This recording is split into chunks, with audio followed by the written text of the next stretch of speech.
வேண்டுகோளோட இதை நம்ம வந்து இந்த நீங்கள் பார்க்கக்கூடிய வீடியோ எல்லாருக்கும் வீட்டில் ஒரு எத்தனை பேர் 4 பேர் 5 பேர் 10 பேர் எவ்வளோ பேர் வேணா இருப்பீங்க. ஸோ எல்லாருக்குமே வந்து ஒவ்வொருத்தருக்கும் ஒவ்வொரு நட்சத்திரத்தில் நம்ம வாங்கி வந்த கர்ம வினைப்படி பிறந்திருப்போம். அப்போ இறைவனே ஒவ்வொரு இறைவன் அவதாரமுமே ஒவ்வொரு நட்சத்திரத்துலேருந்து தான் நம்ம நிறைய புராண கதைகள்லாம் படிச்சிருக்கோம்.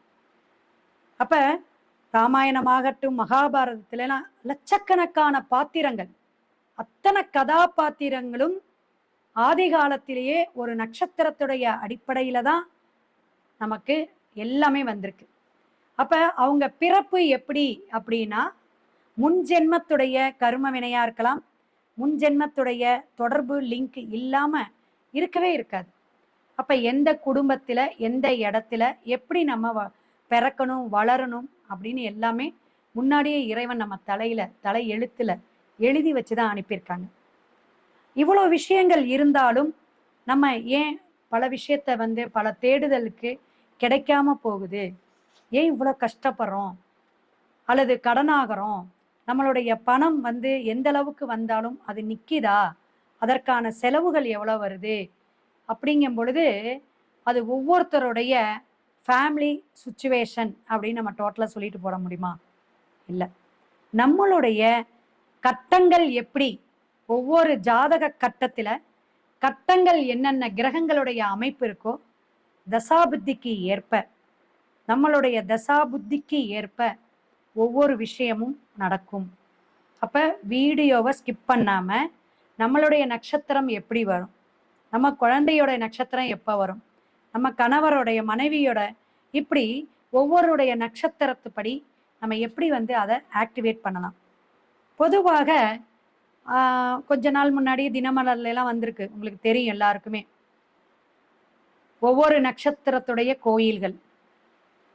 அப்ப அந்த கோயில்கள் அப்படிங்கும்போது நம்ம நட்சத்திரம் அன்னைக்கு போயிட்டு நம்ம வழிபாடு எடுக்கக்கூடிய அமைப்பு. கர்மா கோயில்கள் அப்படின்னு இருக்கு, அதுவும் நம்ம வந்து நிறைய வீடியோல பேசியிருக்கோம். ஆனால் இப்ப நம்ம பேசுறது எப்படின்னா நம்மளுடைய நட்சத்திரத்திற்கு தாராபலன் ஒன்று இருக்கு.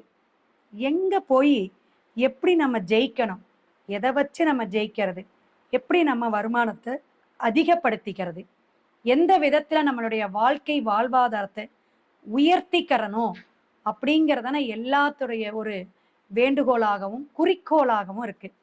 அப்ப இந்த குறிக்கோள் லட்சியத்திற்கு எந்த அளவுக்கு நம்மளுடைய பிரபஞ்சமும் சரி நம்மளுடைய பிறப்பும் சரி. இல்லைங்க மேடம், அதை விட நான் நிறைய சாமி கும்பிடுவேன், நிறைய கோயிலுக்கு போயிட்டு இருக்கேன், நிறைய விஷயங்கள் எனக்கு மாற்றமே இல்லை, தொடர்ந்து எனக்கு தடை தான் தாமதம் தான், எத்தனை வாடிக்கையாளர்கள் பேசுறாங்க. நிறைய வந்து வெளிநாடு கால்ஸ் வரும், வெளிநாட்டில் இருக்கிறவங்க இங்கே நம்ம நாட்டிலேருந்து வெளிநாட்டில் போனவங்க செட்டில் ஆனவங்களாம் நிறைய பேர் கால்ஸ் வந்து நமக்கு பிரச்சனைகளை வச்சு தான் பேசுகிறாங்க. குழந்தை பாக்கியம் இல்லை, குடும்பத்தில் தகராறு, ஒற்றுமை இல்லை, பணம் பிரச்சனை, எல்லாத்துக்குமே ஒரு மூல காரணம், மூல முதலீடு எது அப்படின்னு பார்த்தீங்கன்னா பணம், மணி. அப்போ இந்த மணிங்கிற விஷயம் நமக்கு எந்த அளவுக்கு சக்ஸஸை கொடுக்குது, எல்லாமே நிவர்த்தியாக இருக்குதுங்க. சொல்லுவாங்கள்ல, பட்டு மெத்தையில படுத்தாலும் எனக்கு நல்ல தூக்கம் வருதா அப்படிங்கிறது தெரியல அப்படிம்பாங்க. அந்த அளவுக்கு நம்மளுடைய பிரச்சனைகள் அதிகமாக இருக்கு. அப்ப அந்த ஸ்ட்ரெஸ் எந்த அளவுக்கு வந்து நம்மளை வந்து பாடாப்படுத்துது, பல சிந்தனைகள், பல எதிர்பார்ப்புகள், இதெல்லாம் நமக்கு வந்து ஒரு விஷயத்துல வந்து அது பிரேக் ஆகி நிற்கும் போது மன உளைச்சல் அதிகமாயிரும். அப்ப இவ்வளவு விஷயங்கள் இருக்கும்போது நம்மளுடைய நட்சத்திரம் ஏன் செயல்படல, எதனால அப்படின்னு பார்க்கும் பொழுது, இப்ப பணபரஸ்தானம் அப்படிம்பாங்க. ஒவ்வொரு 12 கட்டத்திலையும் ஒவ்வொரு லக்னத்துக்கோ ராசிக்கோ பணபரஸ்தானம். இப்ப 2ஆம் இடம் தனம், பணத்தை கொடுக்கக்கூடியது. நல்லா கேட்டுக்கிட்டீங்கன்னா பொதுமக்களுக்கும் சரி, நம்ம வந்து சாதாரண புரியாத மக்களுக்கும் புரியும் அளவுக்கு தான் இந்த வீடியோவில் சொல்கிறோம். நிறைய பேத்துக்கு ஷேர் பண்ணிக்கிட்டே நீங்கள் கேளுங்க. நோட்டு பேனா அவசியம் எடுத்து வச்சுக்கலாம். ஏன்னா 27 நட்சத்திரத்துக்கு கிடைக்கும் பொழுது ஒரு பொக்கிஷம் தானே. அப்போ ஒரு நம்ம கொடுக்கக்கூடிய விஷயம் அந்த அளவுக்கு உங்களுக்கு ஒரு மாற்றத்தை கொடுக்கக்கூடிய விஷயம். வாழ்க்கையில டோட்டலா சேஞ்ச் ஆகணும். அதுதான். அப்ப நமக்கு என்ன திருப்தியா நம்ம கிட்ட வராங்க, ஒரு ஜாதகம் பார்க்கறாங்க, நம்மளுடைய அனுபவம் மூலியமாக இந்த இடம் உங்களுடைய விஷயத்துக்கு தனத்தையும் பணத்தையும் தரும், ஐஸ்வர்யத்தை கொடுக்கும், உங்க வாழ்க்கை தராதரத்தை மாற்றும் அப்படிங்கிறத தெரிஞ்சுக்கணும். ஆனால் நல்ல உழைப்பு வேணுங்க. என்ன உழைச்சாலும் கிடைக்கல, அதுக்கு தான் இது. சும்மா உக்காந்துக்கிட்டு கூரையை பிச்சுக்கிட்டு வருங்களா, அதெல்லாம் கற்பனையில தான்.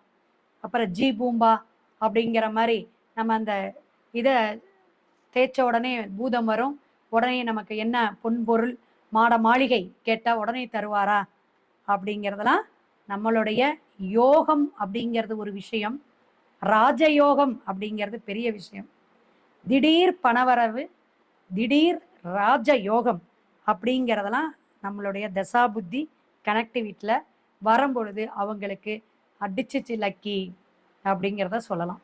ஸோ இதெல்லாம் சில விஷயங்கள் நமக்கு ஜோதிடம் ஜாதகம் சார்ந்து இருந்தாலும் ஒவ்வொரு நட்சத்திரத்துக்கு சில குணங்கள் இருக்கும், சில ஐதீகம் இருக்கும், சில விஷயங்கள் அவங்க மாத்திக்கவே முடியாது. ஏன்னா அவங்க பிறப்போடைய விஷயமே அப்படிதான் இருக்கும். அப்படி இருக்கிறனால இப்ப 27 நட்சத்திரம்.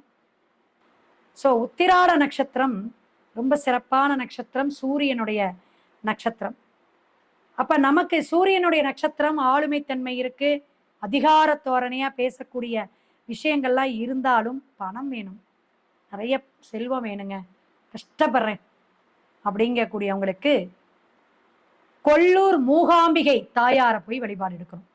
உங்க நட்சத்திரம் அன்னைக்கு, உத்திராட நட்சத்திரம் அன்னைக்கு சூரிய ஓரையில போய் வழிபாடு எடுங்க, சிறப்பா இருக்கும். அன்னைக்கு கேலண்டர்ல ஓரை என்னைக்கு என்ன நேரம் போட்டிருப்பாங்க, தெரியலனா நீங்க போகக்கூடிய நாள்ல ஃபோன் பண்ணி கூட கேட்டுக்கலாம்.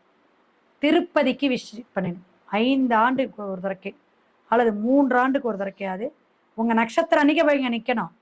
இது எல்லா நட்சத்திரத்தை நம்ம பணத்தை எப்படி வரணும் ஆக்டிவேட் பண்றதுக்கு தான் சொல்லிட்டு இருக்கோம். ஸோ அன்றைக்கு போய் நீங்க வழிபாடு எடுங்க, அவரை போய் பார்த்துட்டு வந்தாவே போதும். அங்க உண்டியல்ல காணிக்கையில உங்களால முடிஞ்ச ஒரு காணிக்கையை கொடுத்துட்டு வந்துட்டீங்கன்னா பல பல மடங்கு உங்களுக்கு அப்படியே ஒரு குபேர அந்தஸ்தை கொடுத்துருவார். நீங்க என்ன சாப்பிடணும்னு பார்த்தீங்கன்னா அன்னாசி பழம் ரொம்ப சிறப்புங்க. அது ஒரு ஸ்பெஷாலிட்டி எல்லாம் அதுல நிறைய உண்டு, மருத்துவ குணம் உண்டு. ஸோ அன்னாசி பழம் அடிக்கடி எடுத்துக்கோங்க. முடியாதவங்க ஜூஸ் கூட வாங்கி குடிச்சுக்கோங்க. இது உங்களுக்கு பாசிட்டிவான ஒரு வைப்ரேஷன், பாசிட்டிவான ஒரு எனர்ஜியை கொடுக்கும், நல்ல ஒரு அந்தஸ்தை தரும். அடுத்த நட்சத்திரம்